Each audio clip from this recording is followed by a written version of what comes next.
Assalamu alaikum rahmatullahi wa barakatuhu. Myself Shahab sir welcomes you to the chemistry lecture ninth standard. We are dealing with the topic measurement of matter. In previous class part 1 we have seen laws of combination, Dalton's atomic theory, laws of chemical combination, laws of constant proportion and laws of conservation of matter.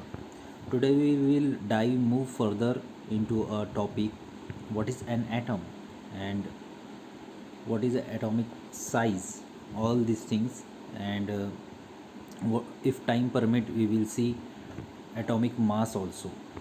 So let's begin. So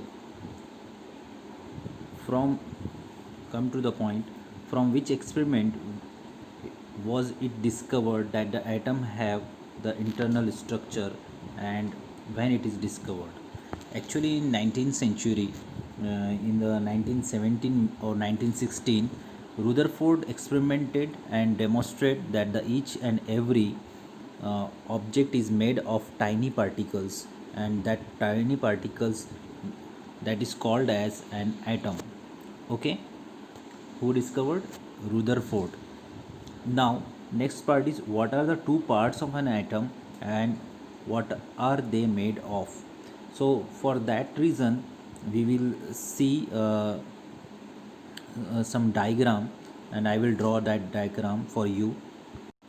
Now, as you know that in previous classes we have studied that each and everything is made up of tiny objects or tiny particles, and that tiny particles, that we are calling them as an atom.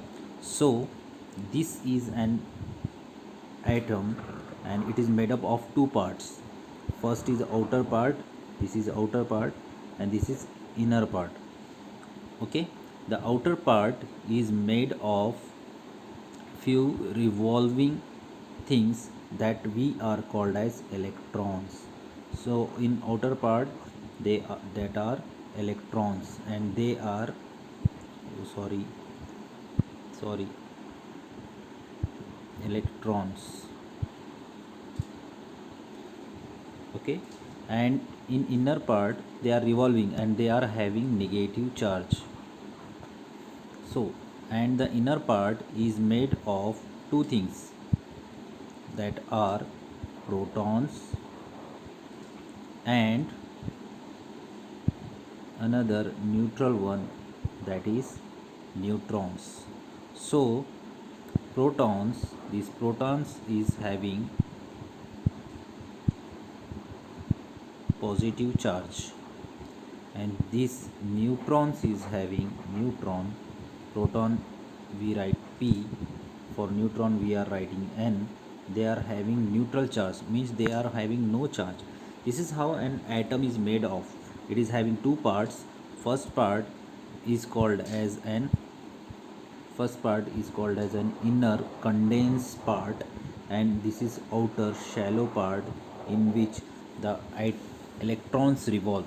So basically these three things, this is one, second, and this third, neutron, all these together they are called as subatomic particles. They are called as subatomic particles. Okay friends, so an atom is made of what? Inner condensed part, that is made of protons, carries positive charge, and neutrons that are having no charge at all. And outer part is made of what? Electrons, they are negatively charged. So an atom is made of these two parts. Okay, now we will go to the textbook. Okay,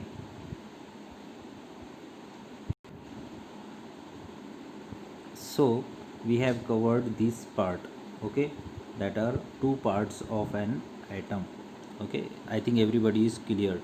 We have learned in very previous classes that the center of an atom is called as nucleus, and while the electrons moving in extranuclear part, means around the nucleus, they are called as electrons, and that are negatively charged, and nucleus in which in it is positively charged protons are there and neutral neutrons are there. Okay, this is the image in which the different atoms are this is a image of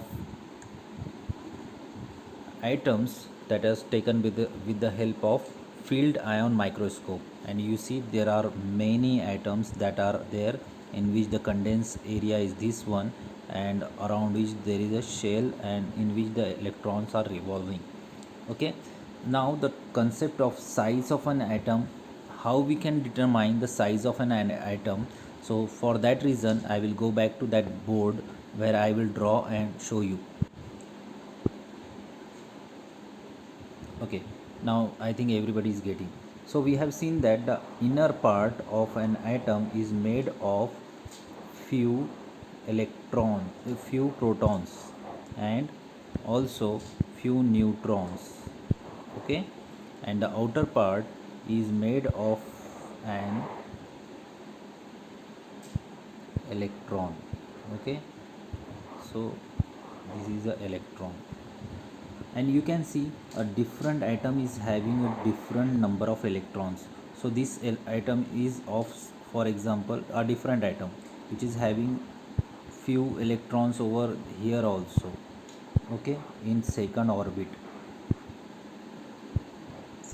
it is having total 6 electrons. Okay, so this is an atom. So how can we determine the size of an atom? This is a big size, this item is of a smaller size. How can we determine this? To determine this, we have to measure a distance, that is from center of an atom to the outermost orbit. Here is the second shell.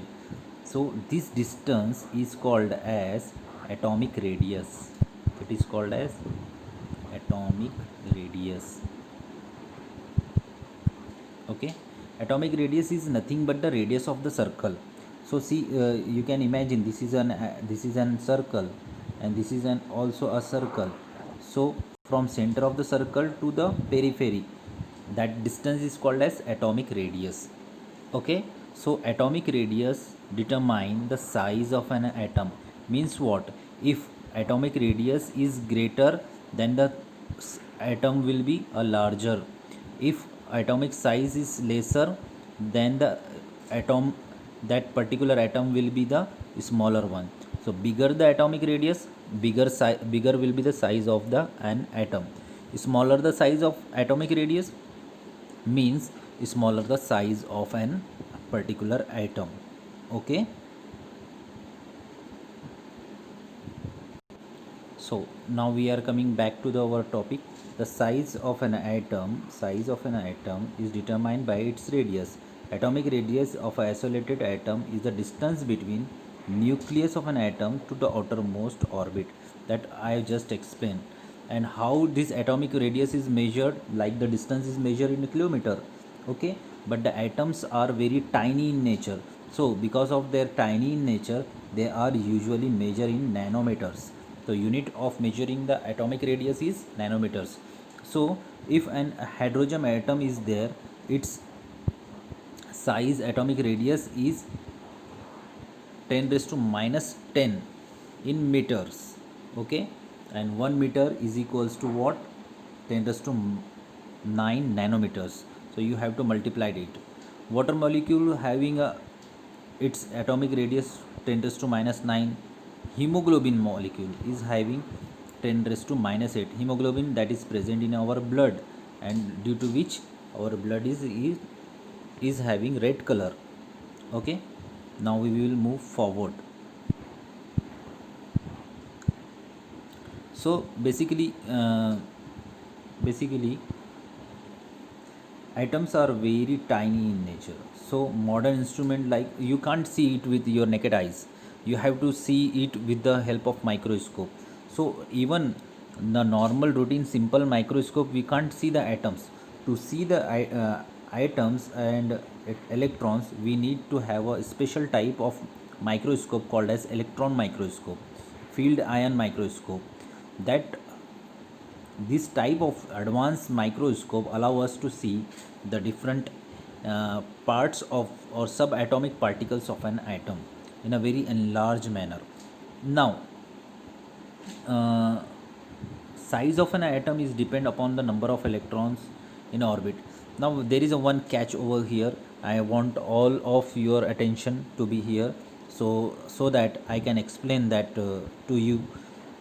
Now, what that part is telling us, that if an atom is having, see, this is an atom, it is having two shells in which 2 electrons is over here and 8 electrons is over here.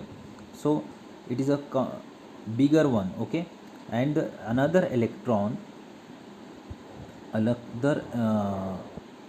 atom is there and it is having 2 electrons is over here and 4 electrons over in second orbit, sorry, in second orbit 4 electrons, means half of that. So which atom is having a greater size? Now the point is that the atom A, suppose this is atom A and this is atom B. So atom A is having smaller size and atom B is having bigger size. Why is it so? Atom B is having bigger size. Why is it so? Let me explain. Why is it so? Because atom A is having 8 electrons in second orbit and atom B is having 4 electrons. So this 8 electrons is having 8 minus charges, okay, and its nucleus is also having a 8 plus charges, protons, and 8 electrons. They will attract each other and they try to, let me change the color, they try to pull this orbit towards the nucleus due to strong force exerted by nucleus. That's why this is looking somewhat smaller than that of the this one. If you are not get this concept, just go back few seconds back and try to uh, catch the concept. Means what? If same number of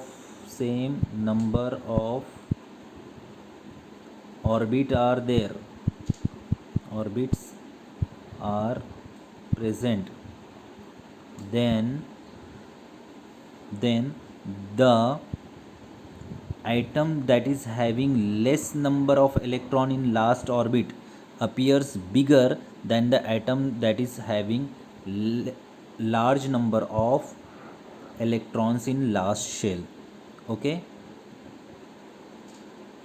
Now we will go back to the main topic. Now the next concept, what is the mass of an atom? Mass means what? It is a weight. उसका वजन कितना है? Mass of an atom is basically concentrated. कहाँ कहाँ होता है उसका मास? उसका मास एटम का कॉन्सेंट्रेट होता है उसके न्यूक्लियस के अंदर. क्यों होता है? बिकॉज वहाँ पे प्रोटॉन और न्यूट्रॉन रहते हैं. जब भी एटम के मास की बात आती है तो जब हम प्रोटॉन और न्यूट्रॉन दोनों को ऐड करेंगे और इनका जितना वेट होगा उसको ही कहेंगे हम atomic mass. The number of proton plus neutron in atomic nucleus is called as atomic mass. Proton और न्यूट्रॉन को ऐड करने के बाद जो नंबर मिलेगा हमारे को वो होगा atomic mass number. Usually proton और न्यूट्रॉन ये दोनों को न्यूक्लियॉन्स भी कहते हैं. ये दोनों को, प्रोटॉन और न्यूट्रॉन को दोनों को कंबाइन करके न्यूक्लियॉन्स भी कहते हैं. अब आप सोच रहे होंगे कि एटम का मास हम कैसा देखेंगे, उसके लिए कौन सा एक हमारे पास वेइंग मशीन होना चाहिए जिसके ऊपर हम देखेंगे, क्योंकि एटम तो बहुत टाइनी होते हैं और उतने टाइनी चीज़ को मेजर करने के लिए भी बहुत बड़ी स्केल, एक कोई स्पेशलाइज स्केल लगेंगी जिसके ऊपर हम उसका वेट कर सकेंगे. तो स्पेशलाइज स्केल क्या होंगे? साइंटिस्ट के वास्ते भी यही प्रॉब्लम चल रही थी. इसलिए जो 19th सेंचुरी के साइंटिस्ट थे उन्होंने एक कंसेप्ट निकाले थे. उन्होंने कंसेप्ट क्या निकाले थे? Relative mass of an atom. मतलब क्या कि कोई एक एटम को हम बोलेंगे इसका स्टैंडर्ड मास है 1, ठीक है, और उससे हम कंपेयर करेंगे दूसरे एटम्स को. मैं एग्जांपल देता हूँ आपके लिए. एग्जांपल क्या है कि हम हाइड्रोजन को क्या करेंगे? स्टैंडर्ड मास करेंगे क्योंकि उसके अंदर एक ही प्रोटॉन होता है। तो हाइड्रोजन हो गया, हाइड्रोजन का स्टैंडर्ड मास हो गया 1। अब अगर मुझे बताना है कि फॉर एग्ज़ाम्पल सोडियम, ठीक है, मुझे बताना है सोडियम का मास कितना है, तो हम बोलते थे ये हाइड्रोजन के इतने टाइम ज़्यादा है, 23 टाइम्स ज़्यादा है, मतलब हाइड्रोजन से 23 टाइम्स गुना बड़ा है वो सोडियम। इसलिए अब इसका वज़न हो गया, इसका मास हो गया 23। किसका मास हो गया? सोडियम का। ऐसा बताते थे। यही कंसेप्ट को कहते हैं हम relative mass of an atom. मतलब हम कोई एक एटम को रेफरेंस समझते हैं और उससे जो है तो हम दूसरी चीज़ को मेजर करते हैं। जैसे हमारे पास स्केल होती है, वो स्केल के ऊपर 1 सेंटीमीटर, 2 सेंटीमीटर, 3 सेंटीमीटर दिया होता है। उसको हम रेफरेंस लेकर हम कोई भी चीज़ के ऊपर उतने सेंटीमीटर की एक लाइन ड्रॉ कर सकते हैं। सेम वे हाइड्रोजन को उन्होंने क्या करे थे, रेफरेंस के वास्ते ले लिए थे, और हाइड्रोजन से उन्होंने क्या कर रहे थे, दूसरे एटम का मास कैलकुलेट कर रहे थे। मगर ये थोड़ा सा डिफ़िकल्ट प्रोसेस होते गया, डिफ़िकल्टी इसमें आती गई, क्योंकि कुछ एटम्स का मास जो है तो ऐसा आता था कि 23.5 टाइम्स ज़्यादा है, ये 0.5 बढ़ के आता था, या 11.5 टाइम्स ज़्यादा है, ये 0.5 की वजह से इसके अंदर प्रॉब्लम आने लगा। तो फिर एक नया कंसेप्ट आया। वो नया कंसेप्ट क्या था कि इसके अंदर उन्होंने क्या करे, फाइनली इन 1961 में उन्होंने बोले हाइड्रोजन का जो है ना मैटर छोड़ डालो, ठीक है, क्योंकि हाइड्रोजन से ये प्रॉब्लम आ रहा, तो हम क्या करेंगे, हाइड्रोजन छोड़ के कार्बन को ले लेंगे, ठीक है। कार्बन को हम स्टैंडर्ड एटम ले लेंगे, और कार्बन का जो मास था वो था 12, ठीक है। हम कार्बन को एक रेफरेंस एटम बोलकर ले लेंगे और कार्बन का मास था 12। अब हम देखेंगे कि कोई भी चीज़ को अगर हमको कंपेयर करने का है तो वो 12 के कितने टाइम्स होंगे। फॉर एग्ज़ाम्पल हम हाइड्रोजन पे ही आते, हाइड्रोजन का मास हमारे को मालूम है 1, तो इसको 12 हो गया, किसका, एटम का मास हो गया, किसका, कार्बन का। और कार्बन का, हाइड्रोजन जो है कार्बन से 1/12 टाइम्स छोटा है, 1/12 टाइम्स, तो ये 12 कट गया, इसलिए इसका मास हो गया 1। ऐसा उन्होंने बताने लगे। ये कंसेप्ट भी चला कुछ सालों तक के, और उससे जो है तो कुछ एटम्स के एटॉमिक मास निकाले गए, ठीक है। और वो यहाँ पर दिए हुए है। मैं I request all of my students to learn and by heart read all these things and remember, कि ये चीज़ को रिमेंबर कीजिए आप कि हाइड्रोजन का एटॉमिक मास है 1, हीलियम का है 4, लिथियम का है 7, बेरिलियम का है 9, boron 11, carbon is 12, nitrogen is 14।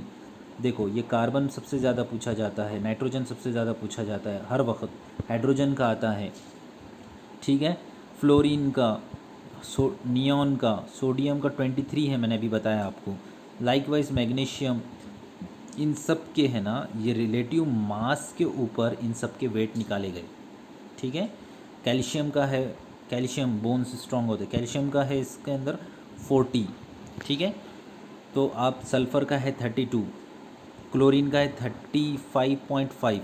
These are the atomic masses, atomic mass है ये, उनके वेट है ये सारे लोगों के, ठीक है। मगर अब ये तो था पुराना ज़माना, ठीक है। What happen in new world, नए ज़माने में क्या हो, हाईली एक्यूरेट मेथड हमने डिस्कवर्ड कर दिए, और हाईली एक्यूरेट मेथड के अंदर हम रिलेटिव मास को यूज़ नहीं करते, किसी एक से कंपेयर नहीं करते, कार्बन से, हाइड्रोजन से। हमने तो एक यूनिफाइड मास यानी कि एक फिक्स मास तय कर रखा है, जो सब ने एक्सेप्ट कर दिए, और उसको बोलते हैं डेल्टॉन, और डेल्टॉन को डिनोट करते यू से, स्मॉल यू से, और एक डेल्टॉन की वैल्यू होती है ये, that is 1.66053904 into 10⁻27 kg, -27 kg, मतलब कितना छोटा होता होगा ये, ठीक है। तो अगर मैंने पूछा 1 dalton is equals to what, तो 1.66 ऐसा बताना, इंटू 10⁻27 kg। ओके, थोड़ा सा आगे बढ़ते हैं हम। केमिस्ट्री में वेरियस केमिकल सिंबल्स आप लोगों ने देखे होंगे, elements indicated in chemistry, chemistry में एलिमेंट्स को हम कैसे बताते हैं, मतलब अगर मैं बोल रहा हूँ आपको कि गोल्ड, तो मैं ऐसा नहीं लिखूँगा गोल्ड, मैं लिखूँगा AU, ठीक है, समझे। मैं बोल रहा हूँ आपको कि सोडियम, ठीक है, तो मैं लिखूँगा सोडियम, ऐसा नहीं लिखूँगा वहाँ पे सोडियम, मैं लिखूँगा वहाँ पर Na, capital N small a, ठीक है। तो write down the symbols of the elements you know, ये जस्ट होमवर्क है आपके लिए, आप इसके write down the symbols of the following elements. जैसा कि आयरन का सिंबल क्या है, आयरन का सिंबल है Fe, एक्चुअली ये लैटिन वर्ड फेरस से निकला है, इसलिए इसको बोलते हैं Fe। गोल्ड का सिंबल मैंने बता दिया Au। सिल्वर का सिंबल आप लोगों ढूंढ लो, मर्क्यूरी का भी ढूंढ लो, लेड का भी ढूंढ लो, सोडियम का तो मैंने बता दिया। चलो बता देता हूँ, लेड का है Pb, मर्क्यूरी का Hg, सिल्वर का Ag, गोल्ड का Au। Okay, these are the symbols. How this symbols are come, चलो उसके भी थोड़ा सा हम देख लेते हैं कि पहले क्या हुआ मालूम क्या, डाल्टन ने है ना अलग अलग टाइप के है ना साइंस निकाले। जैसे कि हाइड्रोजन के बाद से एक बड़ा डॉट बनाते थे, उसके अंदर डॉट डाल देते थे, ये हो गया हाइड्रोजन की सिंबल। कॉपर अगर बताने का है तो ऐसा राउंड बनाते थे, कॉपर का एटम मतलब इस टाइप का, ठीक है। ये पहले यूज़ हुआ करती थी, but international union of pure and applied chemistry IUPAC जिसको बोलते हैं हम, इन्होंने जो है ना हर एक आइटम के सिम्बॉल्स दे दिए। जैसे सल्फ़र का सिंबल S, ओके, सोडियम का सिंबल Na, क्लोरीन का सिंबल Cl, ओके, हाइड्रोजन का सिंबल H, हीलियम का symbol He। Likewise all 118 elements के जो है तो उन्होंने टोटल सिम्बॉल्स दे दिए, और ये सारी सिम्बॉल्स को सारी दुनिया इसको एक्सेप्ट करती है, all the world it is accepting and they are using it as a reference. Okay, current method of choosing a chemical symbol is based on the method. हाँ, ये किसने, ये जो सिंबल का है वो मेथड किसने दिया हुआ है, ब्रेजिलियस ने। ब्रेजिलियस ने मेथड ये बताया हुआ है कि कोई भी एलिमेंट का सिंबल अगर लिखना है, हमारे को सल्फ़र का सिंबल लिखने का, सल्फ़र हम ऐसा लिखते हैं, ऐसा सल्फ़र, ठीक है, इसका सिंबल होना चाहिए इसका इनिशियल, और उसको लिखेंगे हम कैपिटल में S, ठीक है। अगर खुदा ना खास्ता ऐसा होता है कि सल्फ़र के अलावा अब S से दूसरा भी एक आइटम है स्कैंडियम, ठीक है, तो अब स्कैंडियम का कैसे लिखेंगे, उसका भी S लिखेंगे तो गड़बड़ हो जाएंगे ना, तो इसलिए उसके बाद लिखेंगे हम C, मगर ये जो C रहेगा ये स्मॉल लेटर में लिखें। जैसा सोडियम, सोडियम को हम लिखते हैं Na, क्यों Na लिखते, क्योंकि सोडियम का S तो चले गया इसके पास, सल्फ़र के पास, oh sorry sorry sorry sorry sorry,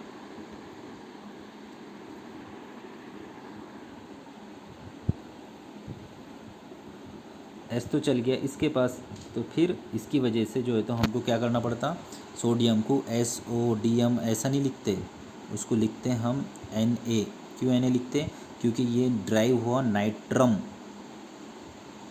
nitrum nitrum, nitrum से ड्राइव हुआ सोडियम, तो इसलिए उसको लिखते हैं Na, ठीक है। और जब भी हम लिखेंगे पहला लेटर कैपिटल रहेगा, सेकंड वाला जो है तो क्या रहेगा, स्मॉल रहेगा, ओके। अब लास्ट थिंग है इसके अंदर लेके कंसेप्ट क्लियर कर देते हैं कि molecules of element and compounds. देखो कुछ एलिमेंट्स है जैसे कि नियॉन, हीलियम, ये है ना अपने आप में इंडिपेंडेंटली एग्जिस्ट करते, मतलब उन्होंने है ना किसी के साथ बॉन्ड बना के नहीं रहते, खुद ब खुद ही रहते वो, ठीक है, खुद ब खुद ही रहते, इसलिए इनको बोलते हैं मोनो एटॉमिक स्टेट, मतलब वो सिर्फ अपनी स्टेट में रहेंगे, नियॉन, हीलियम, He ऐसे ही रहेंगे उन्हें, ठीक है। कुछ एटम्स रहते जैसे कि ऑक्सीजन, इन्हों खुद अकेले नहीं रहते, दूसरे ऑक्सीजन के साथ बॉन्ड बना के रहते, इसलिए उसको बोलते O2। नाइट्रोजन N2, जो ऐसे एक खुद सिंगल रहेगा उसको बोलेंगे मोनो एटॉमिक, ठीक है, और जो दूसरे के साथ मिलेंगे उसको बोलेंगे टू एटम्स के साथ बना के रहेगा, उसको बोलेंगे डाई एटॉमिक। और जो अगर बहुत ही ज़्यादा यानी कि फ्रेंडशिप करने वाला है वो डाई एटॉमिक नहीं रहता और ज़्यादा बनाते रहता अपने बॉन्ड्स, जैसा कैटेनेशन की प्रॉपर्टी है, हाँ, तो उस टाइप फॉर एग्जांपल C3, ठीक है, दो से ज़्यादा, टू और मोर आइटम्स, तो इनको बोलेंगे पॉली एटॉमिक, ठीक है, उनको क्या बोलेंगे हम, पॉली एटॉमिक। तो इससे ये समझ में आया कि compounds are formed by chemical attraction between different elements. दो चीज़ें समझने की कोशिश करो, या तो एटम्स जो रहते वो सिंगल अगर रहेंगे तो उनको बोलेंगे हम मोनो एटॉमिक, जैसा कि हीलियम, ये हो गया मोनो एटॉमिक। अगर वो लोग अपने किसी के साथ खुद के ही अपने ऑक्सीजन ने ऑक्सीजन के साथ बॉन्ड बनाया तो वो हो गया डाई एटॉमिक। कार्बन ने कार्बन के साथ ही 3 बॉन्ड बना दिया और 3 कार्बन एटम एक साथ है, poly atomic, try atomic. Okay, but मगर अगर समझो एक एटम है ऑक्सीजन का, उन्होंने बॉन्ड बनाया कार्बन के साथ, तो अब ये बन गया एलिमेंट, नहीं बना, अब ये बन गया कंपाउंड। क्या बना ये? कंपाउंड, क्योंकि कार्बन और ऑक्सीजन के बीच में अट्रैक्शन हुआ और ये बन गया compound. So compound is made of different elements. चलो अब लास्ट में एक छोटा सा होमवर्क दे देता हूँ आपको और हम इसके बाद देखते हैं क्या करते हैं। Make a list of elements in mono atomic and diatomic molecular state. ऐसे एटम्स की लिस्ट बनाएं जो नेचुरल स्टेट के अंदर या तो मोनो एटॉमिक रहते हैं या डायटॉमिक रहते हैं। ओके, अच्छा अब लास्ट थिंग, ये मेरा पीरियड होने के बाद ये प्री रिकॉर्डेड यूट्यूब का वीडियो है, इसके बाद मैं लाइव आने वाला हूँ जूम के ऊपर, उसके ऊपर आप लोगों के क्वेश्चन के आंसर करूँगा। आप जो भी लैंग्वेज में कंफर्टेबल है, इंग्लिश टू इंग्लिश और इंग्लिश हिंदी, या फिर ऐसी जैसी मैं बात कर रहा हूँ ऐसी, मैं उसके अंदर आपके क्यूरीज़ को सॉल्व करने की कोशिश करूँगा। इसके साथ हम ये वाइंड अप करते हैं। Thank you.